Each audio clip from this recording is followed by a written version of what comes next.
How does an irresponsible upline affects his network? Siguro personal opinion ko na lang. Ako nung nagsisimula ako sa pag-networking career ko, naubusan din ako ng pera, naubusan din ako ng term ng panggalaw, pero hindi man lang sumayad sa isip ko na yung PE ng downline ko gagalawin ko.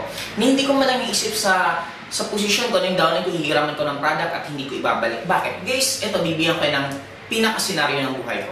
Nung nag-start kami dito sa Bicol, actually wala kaming center, wala kaming office.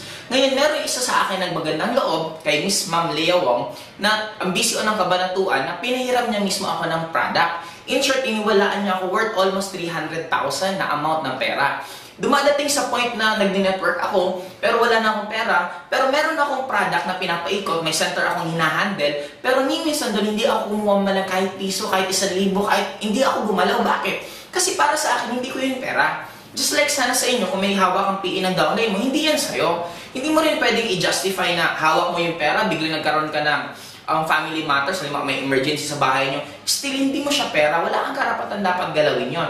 Kasi just imagine sa akin, kung time na nanggugutom ako, time na nawawalan ako ng pera, since meron naman ako center na in-handle, kung ginalaw ko yung pera, tingnan nyo yung magiging chain reaction.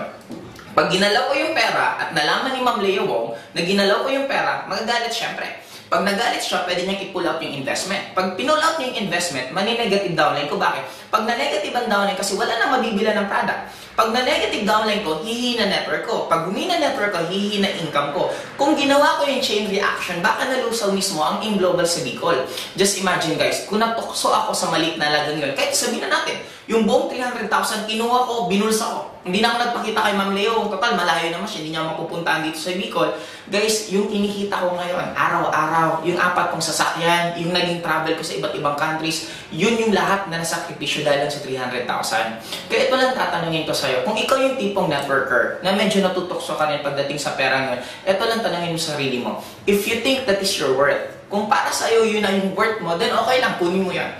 Pero pag para sa'yo hindi mo siya worth, then don't do it. Malay mo guys, ikaw ang isang nag-aantay na katulad ko na yung kikitain ko after ilang years, yung hindi palang kikitain mo tapos matutokso ka lang sa maikli or sa maliit na halaga.